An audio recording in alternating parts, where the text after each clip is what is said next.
Our dash lights don't work, so we're going to install these LED lights that I ordered.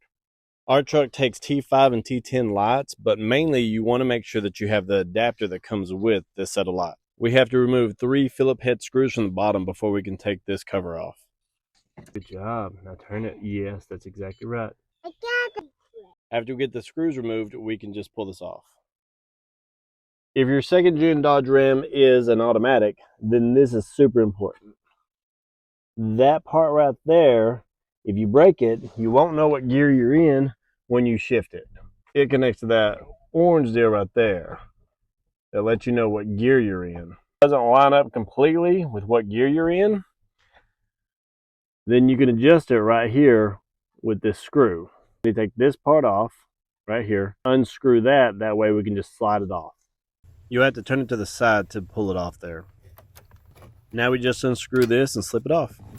Now just pull this cover, and there's tabs that are just keeping it pressure fit on there. So just pull that off, and then you can get to the screws back there. We have 4 Phillips head screws that are keeping our instrument cluster on, 2 at the top and 2 at the bottom. They will be the black screw heads with the white backing.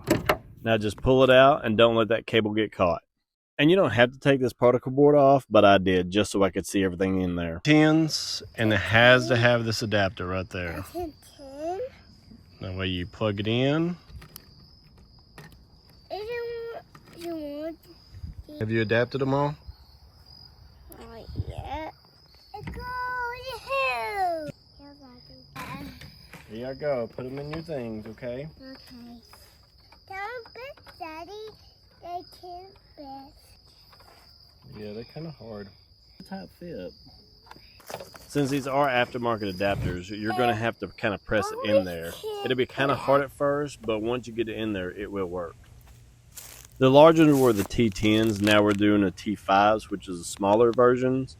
The T10s were a really tight fit just all the way around. Now the T5s do fit in there, but you'll notice that there's room around it to move it. You want to make sure this flat copper wire is touching the silver strip on here, because that's how it gets its power to illuminate.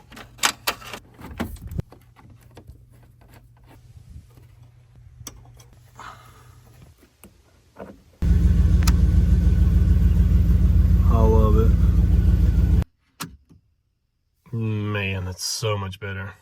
The camera's not picking up how green it actually is. It's so much greener than this. Like a more vibrant green. The only real issue is the dimming with it. It still dims, it just doesn't dim like the factory lights do, not as low as they go. Some of the reviews of these say that they don't last for very long, like a couple of months. So the good thing is this came with extras, but also from now on I can just order just the light bulbs themselves and put in these adapters.